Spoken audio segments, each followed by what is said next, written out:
دغه اعضاء او اجزا چې د انسان کم دي دا کندم شي. موتا الله رب ذوالجلال روغ صورت را کړی دی، روغ بدن را کړی دی، نو موږ ته د خپل بدن د قیمتي کېدو پته نشته دی چې زما د بدن څومره قیمتي دی. خو چې کله زما اوستا په دې بدن کې یو فرق راشي په یو ځای کې، هغه فرق کو موږ لرې کوو نو لکونه پیسې په ولګو. بعضې فرق خدا سي وي چې په هغه لکونو پیسو سره لري شي، او بعضې فرق داسې وي چې لکونه پیسې په لګي هغه فرق نه لري کېږي. مثلا د یو انسان لاس کندم شو او دی را ولګي، دی ځان ته یو لاس لګول وغواړي، نو کو دی په کروڑونو پیسې ولګي، خو چې الله رب ذوالجلال دله څنګه لاس پیدا کړی دی، څنګه د غوښې او د اډوکو او د رګونو لاس پیدا کړی دی، دغه شانتې لاس دی په کربونو روپو باندې نشي پیدا کولی. او کوم لګي ورته نو یا به د پلاستیک لاس ورته لګي، یا به نور داسې د اډوکي لاس ورته لګي، یا به نور څه کیمیکل وغیره پیدا کیږي، خو هغه لاس کې هغه خصوصیت او هغه خاصیت په پکې نه وي کوم چې الله رب ذوالجلال زما اوستا په دې لاس کې ایښودی دی. هغه لاس کو په کروڑونو روپو باندې جوړ شي، په کربونو روپو باندې جوړ شي، خو کو چرته اور ولګېدلو نو ده ته پته نه لګي د ده دا لاس چې مکمل وسوځي به ورته پته نه لګي.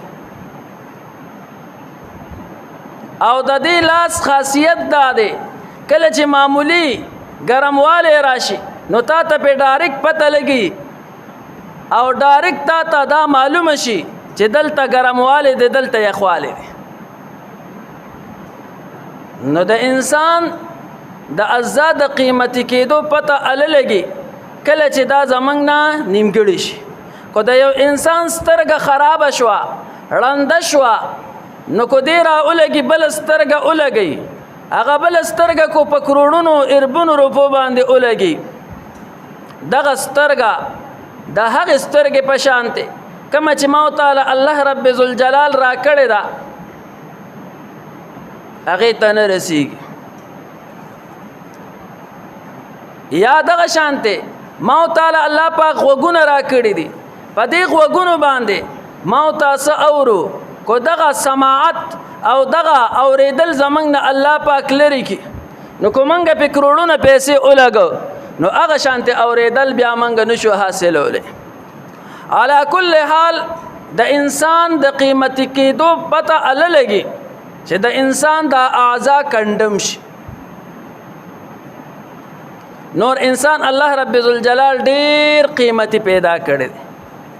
خو تعرف الاشیاء بازدادها دا عربی مقوله ده چې اشیاء سیزونه د هغې په ضد سره پیژندلی کېږي.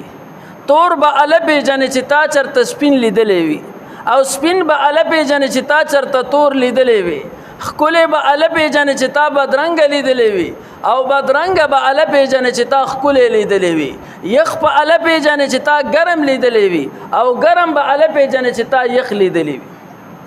کو ټول سیزونه یو شانتي بیا به انسان د دې ضد نه پیژندل ځکه چې ضد یې ونه.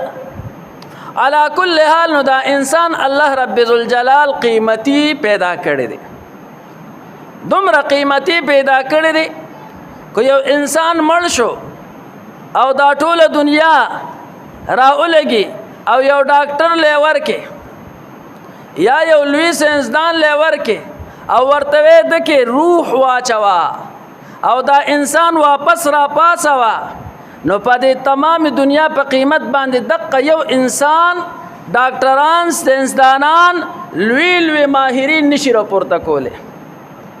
دومره لوی قیمت دا انسان لري. خو د دې انسان قیمت زما استانه مخفي دی، ما استانه خپل قیمت مخفي شوی دی او پټ شوی دی، موږ ته د دې قیمت معلوم نه دی. نو موت تم بیکار ښکاري. خدا انسان بیکار ښکاره کېدل، د دې انسان جسم بیکار ښکاره کېدل، د دې انسان بدن بیکار ښکاره کېدل، دا یوازې موت ته بیکار نه دی ښکاره شوی. څوک چې د الله ناشکره بنده وي هغه ته به دا بیکار ښکاري. د په مخ د ځمکه د ټولو نه ناشکره شخصیت هغه شیطان دی. د شیطان عمره ناشکره شخصیت په دنیا بل نشته دی. دغه شیطان د دې انسان په جسم باندې رد کړو او دا ورته بیکار ښکاره شوی.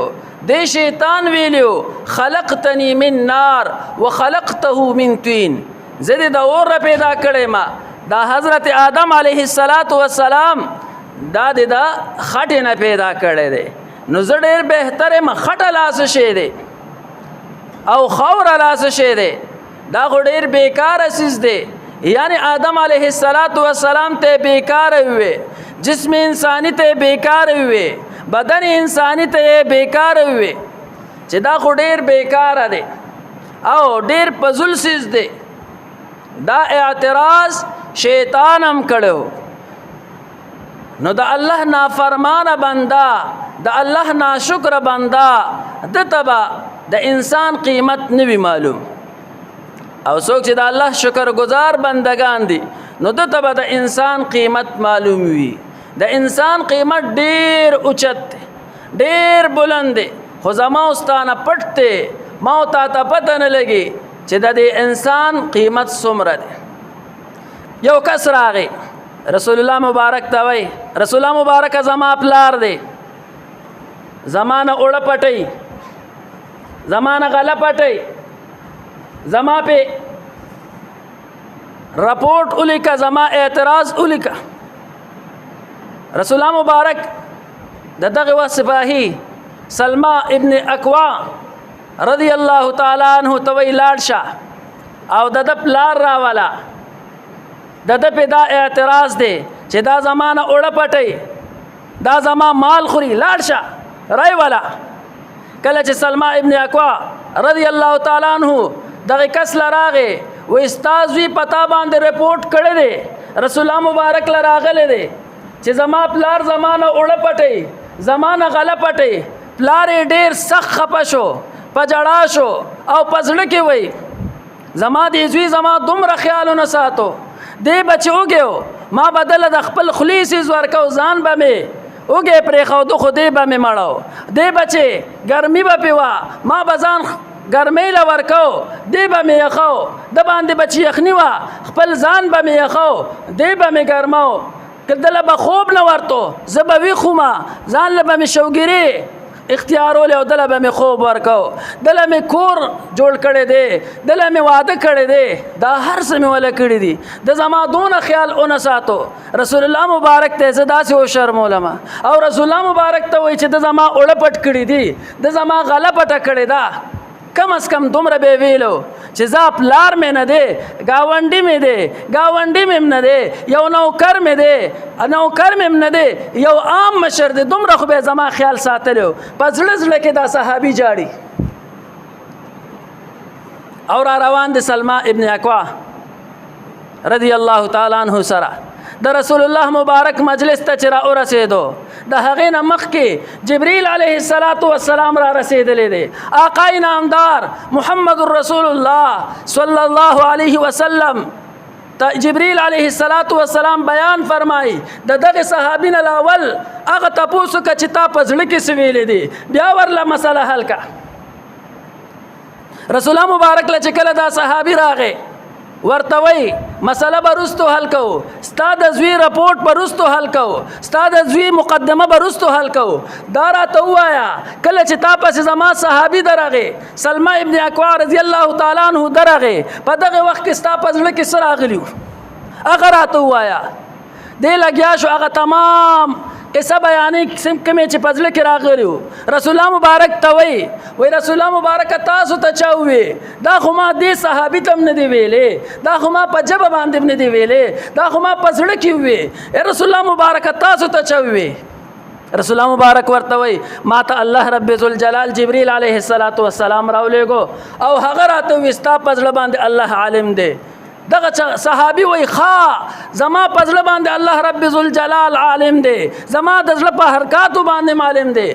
آقا نامدار محمد رسول الله صلی الله علیه وسلم ورته بیان فرمای او ستا د زړه په احوالو باندې عالم دی. په دغه ټیم کې دغه صحابي او چغه اولو په دغه ځای ته سا وختله. رسول الله مبارک چې دا ولیدل صحابي نه سا وختله، وفات شو. دلته زوی ولاړ د مقدمه درج کړی دا. آقا نامدار محمد رسول الله صلی الله علیه وسلم په دقه ځای باندې یو قانون جوړ کو، او هغه قانون څه دی؟ ډایرک بچی ته وای انت ومالک لابیک، ته او دا تا سره چې څه دي دا هر څه ستا د پلار دي. کو یو پلار را لګي د زوی مال خوري بې اجازت یې خوري، زوی یې نشته دی، پلار له دا حق دی د زوی په مال باندې ورتلی شي. کو پلار راولګي د زوی قتل کې په شریعت کې د قاتل سزا قصاص ته، خو کو پلار راولګي د زوی قتل کې د زوی په هر قسمه بے گناہ قتل کی بیا بم د پلار نه قصاص نه غستل کیږي. انت ومالک لابیک.